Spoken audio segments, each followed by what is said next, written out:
reikėtų visų pirma, išeinant iš darbo, reikia tom atostogom pasiruošti, pabaigti tuos darbus, kurie yra būtiniausi, ar ne, prieš atostogas ir išeiti jau kažką tai pabaigus. Jeigu jums nuolat kažkas tai rašo elektroniniu paštu, tai tada labai būtų naudinga sukurti automatinį atsakymą ir pranešti visiems, kad esu nepasiekiamas, o būsiu pasiekiamas, tarkim, ten tokią ir tokią dieną, ar ne, kai aš grįšiu atgal. Tai tokiu būdu išvengtumėte tiesiog skambučių, nereikalingų tų laiškų rašymo ir labai naudinga apriboti ekrano laiką ir socialinių tinklų laiką.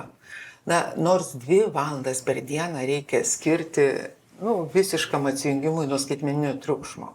O dar geriau būtų, jeigu jūs tiesiog skirtumėt tam tikrą ribotą laiką. Jeigu jums yra vis tiek reikalinga, tai sakysim, 2 kart per dieną po 15 minučių jūs pasižiūrit, kas jums reikalinga, o visą kitą skirite laiką poilsiui, giliam atsipalaidavimui.